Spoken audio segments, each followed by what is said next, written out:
Good morning students. Morning sir. Good morning, बैठ जाइए। Thank you sir. चलिए, तो पिछले लेक्चर में हम लोग क्या पढ़ रहे थे? रेखीय गति में आपेक्षिक गति पढ़ रहे थे। क्या पढ़ रहे थे? आपेक्षिक गति।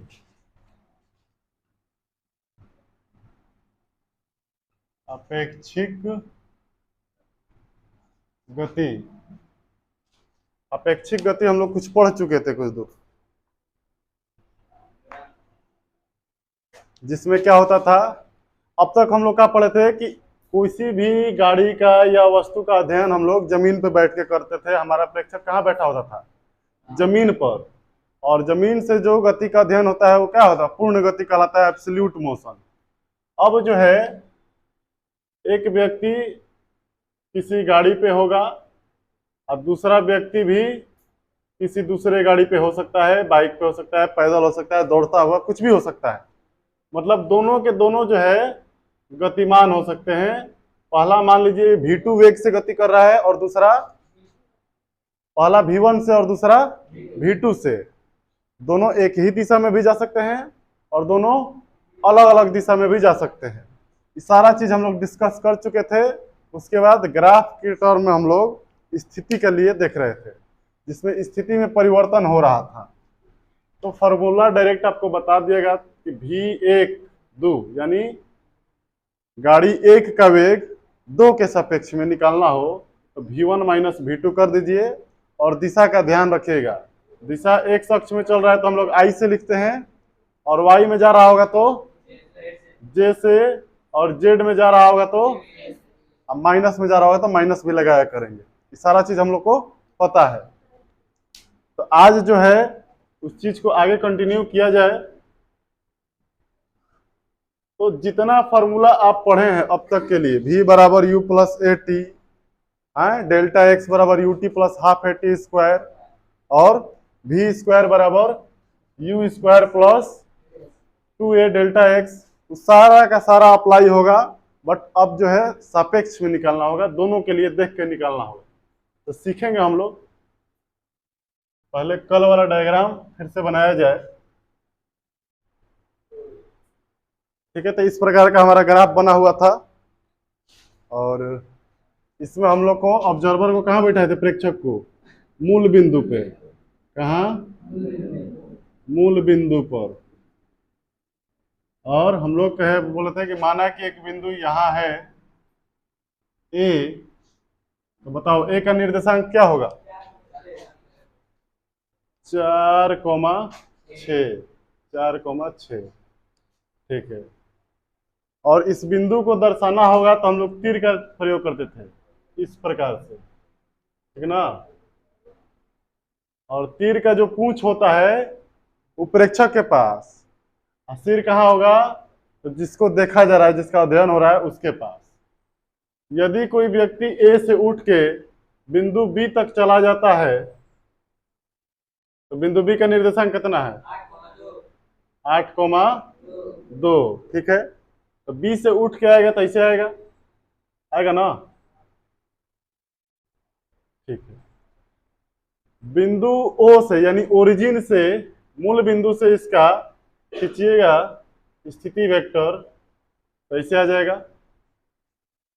और यह भी हम लोग पढ़े थे कि x में बदलता है तो x से सूचित किया जाता है, y में बदलता है तो y से, और z में बदलता है तो z से, और बीच में कहीं दोनों तीनों बदलने लगे तो r से। बहुत बढ़िया। तो बिंदु A का पोजीशन हो गया स्थिति r, लेकिन A का है तो A लिखेंगे यहाँ पे। कहाँ से देख रहे हैं? O से, मूल बिंदु से देख रहे हैं तो O लिखेंगे, ठीक है। बिंदु B का जो स्थिति वेक्टर आप ड्रॉ किए हैं, खींचे हैं, तो R लिखिएगा। किसका है? B का। कहां से देख रहे हैं? O से, ठीक है। और E का है बिंदु A से बिंदु B पे गए हैं तो E आपका विस्थापन है, डेल्टा R का है विस्थापन है, ठीक है। तो R A O क्या है? तो बिंदु A की स्थिति ओ के सापेक्ष में, ओ के सापेक्ष में, और आर बीओ का है, तो बिंदु बी की स्थिति ओ के सापेक्ष में। ठीक है, इसको उल्टा भी लिखा जा सकता है कि ओ के या ओ के सापेक्ष में बी की स्थिति, किसकी? बी की स्थिति। जो पहले है उसी का स्थिति है, और जो बाद में है वहां से हम लोग देख रहे हैं। क्या कर रहे हैं? वहां से देख रहे हैं। ठीक है, इसके बाद जो है डेल्टा आर क्या है? डेल्टा आर क्या है? ये विस्थापन है। क्या है? विस्थापन है। बिंदु ए से बिंदु बी तक गया है, तो जाने के लिए कोई भी रास्ता हो सकता है।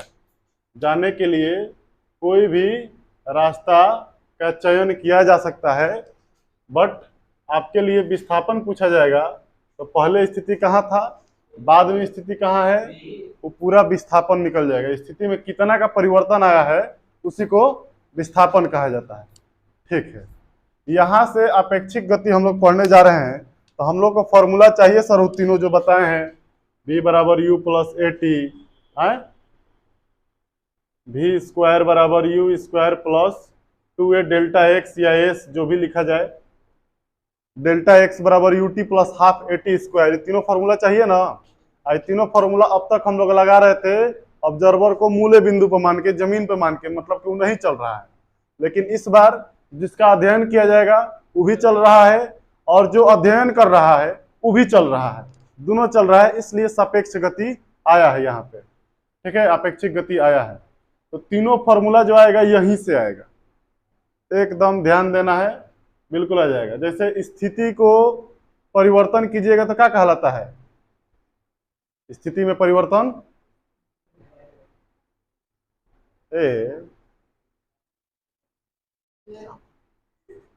जोर से बोला, स्थिति में परिवर्तन हुई तो क्या कहे? वेग। बहुत बढ़िया। विस्थापन के कहल जाला?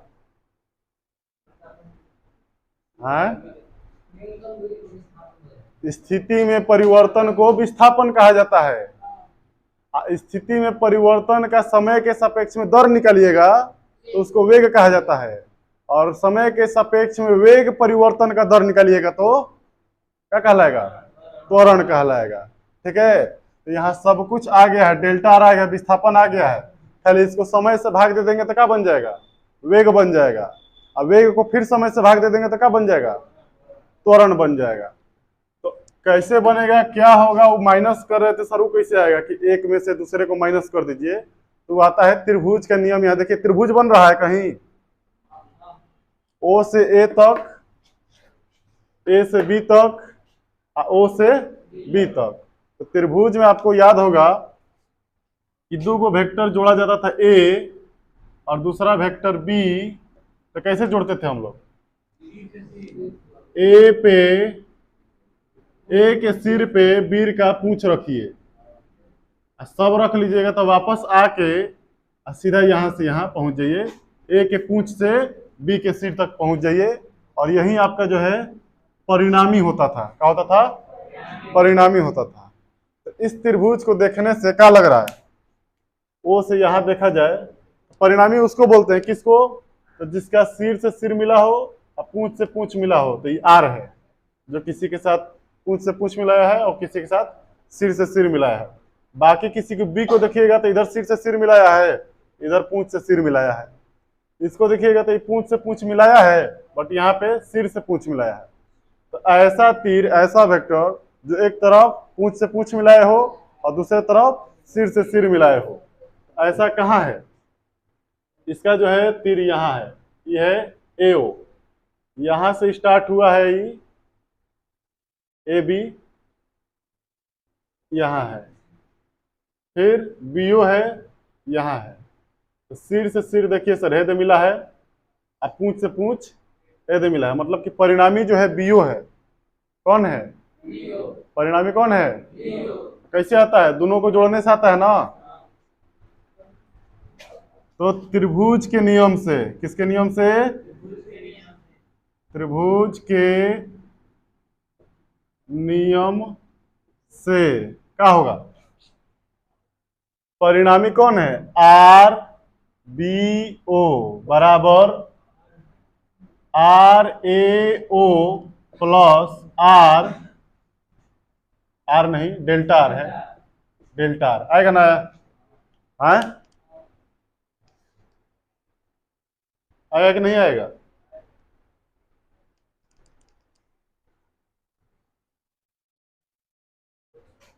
यहां से डेल्टा आर निकालना होगा तो क्या कीजिएगा?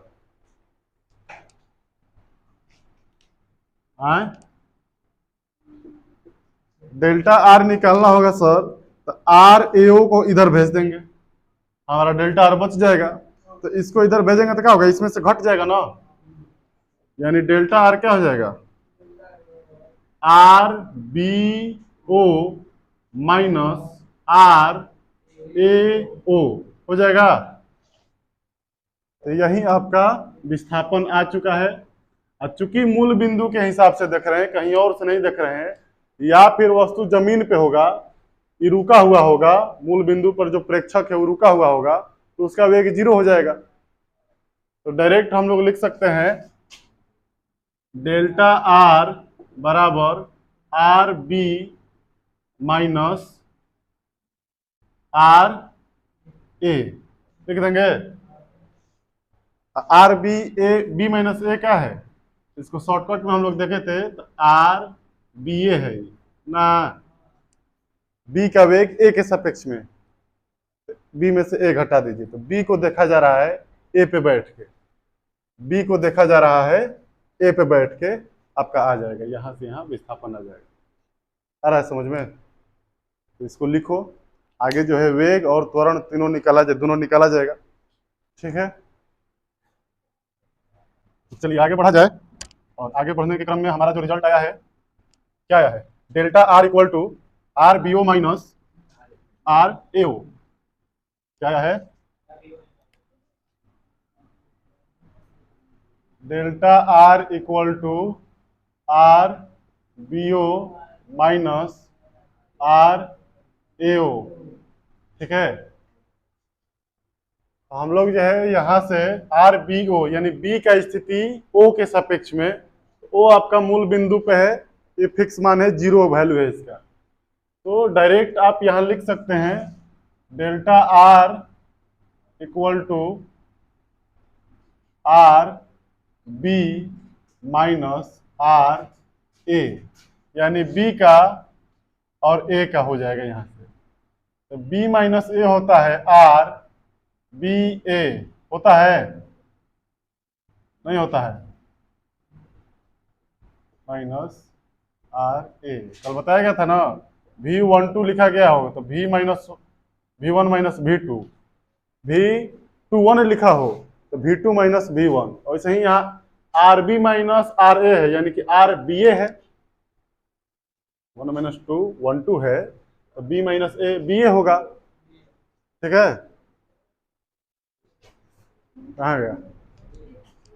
दोनों तरफ समय के सापेक्ष में अवकलन कीजिए, या फिर डायरेक्ट आप एवरेज है तो समय से भाग दीजिए। दोनों तरफ समय के सापेक्ष में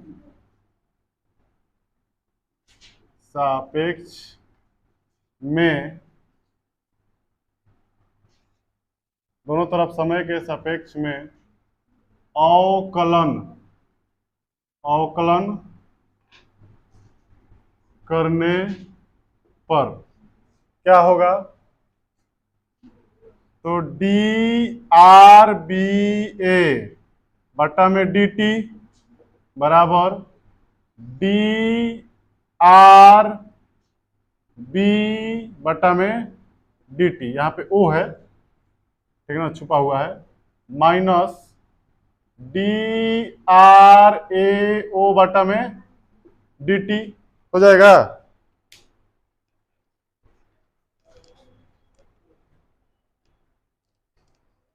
हो जाएगा सर।